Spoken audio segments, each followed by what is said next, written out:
Përshëndetje dhe mirë se erdhët. Unë jam doktori Selda Sejdia. Sot do të flasim për diçka që e bëjmë çdo ditë, por radhë ndjeme dhe dije. Frymarrjen. Frymarrja është ura mes trupit dhe mendjes. Ajo është pika ku takohet lëvizja dhe qetësia, ndjenja dhe ndërgjegje. Pa frymarrje nuk ka jetë.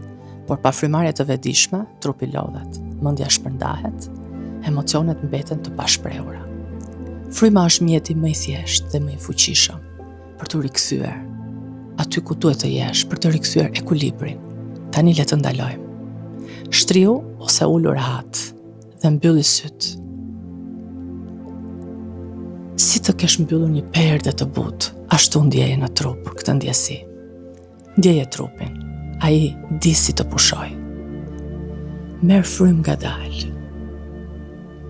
Si të ftoje qetësim brenda teje. Nxirre frymën ngadalë, si të lëshoje një peshë të vjetër.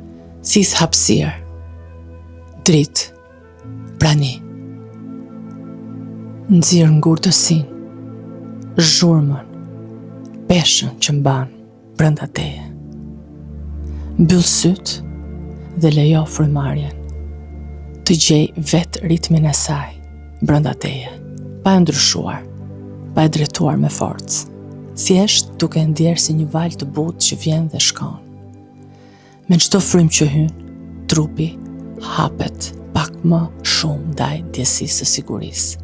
Sikur çdo qelis të kuptoj se tani mund të pushoj, se nuk ka nevojë të mbaj asgjë të shtrënguar brenda saj. Ajri që mbush krahërorin sjell me vete një ndjesi lehtësimi.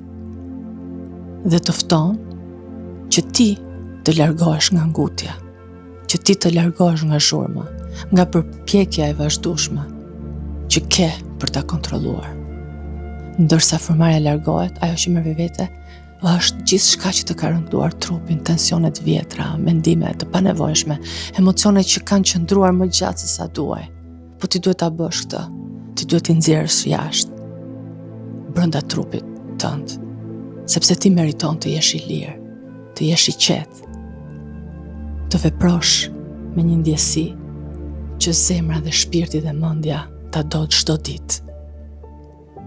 Mendja fillon të zbutet kur qetësohet dhe në këtë qetësi nuk ka nevojë për fjalë, për përgjigje, për zgjidhje. Ka nevojë vetëm për prani. Ti nuk je vetëm. Nuk je vetëm në këtë botë që ndihesh kështu. Mos mendo që të tjerë do të vinë dhe do të thonë se si ndihen për brenda tyre. Por ti duhet të kuptosh veten tënde dhe ta mbash këtë dhimbje, këtë ndjesi brenda vetes tënde me qetësi dhe ta trajtosh me butësi, pa e emërtuar, pa e gjykuar. Trupi di si të shërohet, por ti duhet të dish si ta kuptosh trupin tënd. Kjo marrëdhënie do të bëj që frymarrja të bëhet si një lëvizje e vazhdueshme mes brendësisë dhe botës së saj, që të vazhdoj të udhëheq me durim, duke të rikujtuar se çdo moment i qetë është një akt i thellë kujdesi ndaj vetes. Nuk je vetmja që ndonjëherë ndihesh e shpërndar, e rënduar ose e pasigurt për hapat e radhës.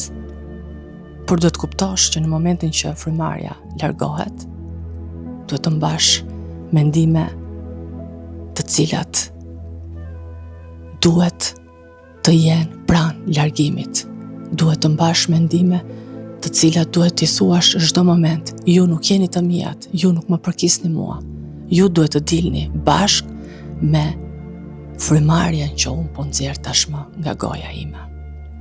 Qëndro këtu dhe pak, në këtë gjendje të butë, ku nuk ka asgjë për të bërë, por që gjithçka është e mjaftueshme.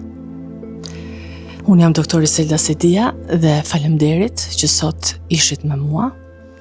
Ne do të shihemi së shpejti bashkë në puntatën e radhës. Mirupafshim.